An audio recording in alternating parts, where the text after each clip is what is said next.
ይቺ ነፍሳት በክረምት ወቅት በጣም የብዙ ሰዎችን ቆዳ ታበላሻለች። ቆዳችሁ ከዚህኛው ወደዚህኛው ሊቀየር ይችላል እና ይቺ ነፍሳት ናይሮቢ ፍላይ ትባላለች። በክረምት ወቅት በከፍተኛ ሁኔታ ልትጨምር ወይም ልትራባ ትችላለች እና ብዙ ሰዎች አያውቋትም። አንዳንድ ሰዎች አልማዝ ባለጭራ ብለው ይጠሯታል፣ ግን አክቹዋል ትክክለኛ ስሟ ናይሮቢ ፍላይ ይባላል። በዛሬ ቪዲዮ በክረምት ወቅት ስለሚያጋጥምን የቆዳ ችግር በዝርዝር እናወራለን። በተለይ በዚህ ነፍሳት ምክንያት የሚከሰተውን ነገር በዝርዝር ነግራቸዋለሁ። እንዴት ትሪት ማድረግ እንዳለብን፣ ድንገት እንኳን ብታጋጥመን ቤት ውስጥ ምን ማድረግ እንዳለብን፣ ቆዳችን ላይ ቁስል ቢወጣ ምን ማድረግ እንዳለብንና የመከላከያ ፖይንቶች ነግራችኋለሁ። ቪዲዮን እስከ መጨረሻው ይመልከቱ።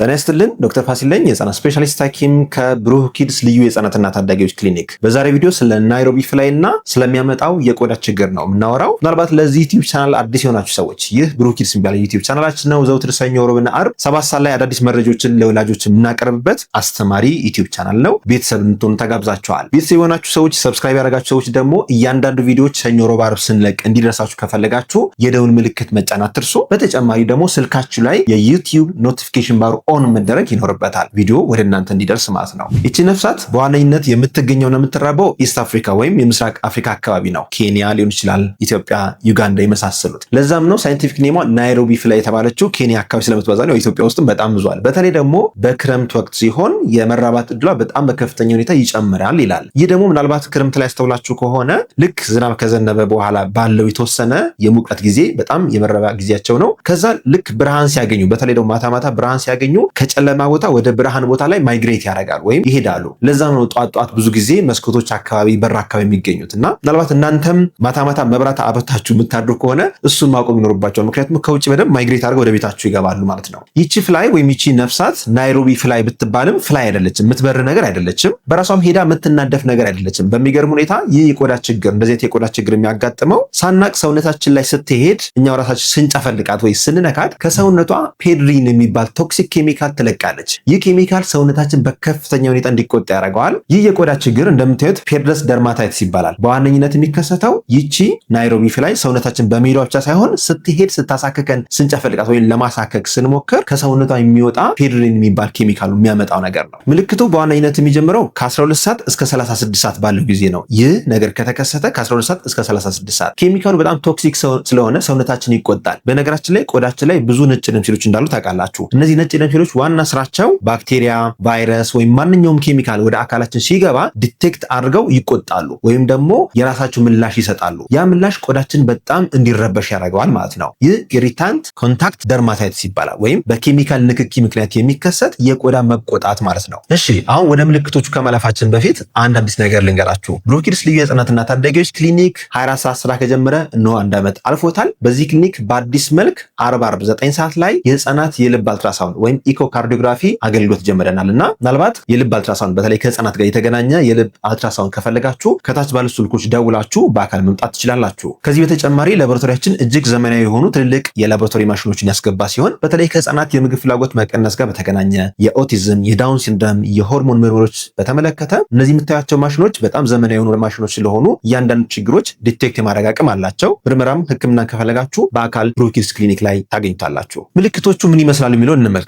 አንደኛ ማቃጠል፣ መለብለብ ይኖራል። ሁለተኛ ሽፍታ ይኖራል። ሽፍታውን ስንመለከት ደግሞ ከዚህኛው ሽፍታ ወደዚህኛው ሽፍታ ሊሸጋገር ይችላል። መጀመሪያ እንደዚህ ቀለል ያለ ቀይ ሊሆን ይችላል። ከዛ እየጠነከረ ሲሄድ ደግሞ ልክ እንደዚህ ፈሳሽ የያዙ ቬዚኩላር ሌዥኖች ወይም ደግሞ ትንሽ ፈሳሽ የያዙ ነገሮች ሊከሰቱ ይችላል። ሊቆስልም ይችላል። ይህ የቆዳ ችግር በጣም የመቆጥቆጥ፣ የማሳከክ፣ የመለብለብ ስሜት፣ የህመም ስሜት ይኖረዋል እና ባስ ሲል ደግሞ በተለይ ደግሞ ኪሲንግ ሊዥን የሚባል ነገር አለ። ኪሲንግ ሊዥን ማለት ለምሳሌ ቆዳችን አካባቢ እንደዚህ ጥፍ አድርገን ነክተናት ከሆነ ሁለቱም ፎልድ ላይ የታጠፈ ፎልድ ላይ በግራም በቀኝ ወይም ከፊትም ከኋላ ያሉ ፎልዶች ለምሳሌ አንገታችን እዚህ ጋር ቢነካን ከላይም ከታችም ኪሲንግ ሊዥኖች ይኖራሉ።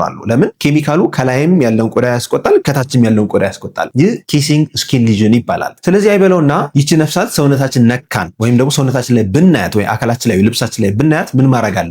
አንደኛ ለመያዝ መሞከር የለብንም። ቆዳችን በጣም ስለሚቆጣ መያዝ የለብንም። ከዛ ይልቅ በትንፋሻችን እፍ ብለን ማስወገድ ወይም በሌላ ነገር ማፈናጠር ወይም ማስወገድ ይኖርባቸዋል። መንካት፣ ማሸት ወይም ለጣታችን ለመያዝ ወይም ፒክ ለማድረግ መሞከር የበለጠ ቶክሲክ እንድትረጭ ያደርገዋል። ሁለተኛ ይቺ ነፍሳት ያረፈችበት የቆዳ ክፍልን በደንብ በሳሙናና በውሃ ወዲያው ማጠብ። ወዲያው ስትጠቀሙ ምናልባት እዛ ያለውን የእሷን ቶክሲክ ኬሚካል ፔሪን የሚባለውን ኬሚካል ሙልጭ አድርጎ ያጥብላቸዋል። ሶስተኛም ነገራችሁ ነገር ያን ቦታ ቆዳችሁን አለማሸት። ቆዳውን የምታሹ ከሆነ ኦልሬዲ ኬሚካሉን ታራቡታላችሁ ወይም ወደ ሌላ ቦታ እንዲስፋፋ ታደርጉታላችሁ። አራተኛም ነገራችሁ ደግሞ በቀዝቃዛ ውሃ ያን አካባቢ ማጠብ ወይም ደግሞ በበረዶ መያዝ፣ ኮልድ ኮምፕረስ ይባላል። ያ የተቆጣውን ክፍል እንዲረጋጋ ያደርገዋል። ሆኖም ግን በዚህ መልኩ ቁስለት ካመጣ በጣም ከተቆጣ ከፍተኛ ህመም ካለው ግን ሐኪም ጋር ቀርቦ ክሬሞች አሉ፣ ያሉ ስቴሮይድ ክሬሞች አሉ።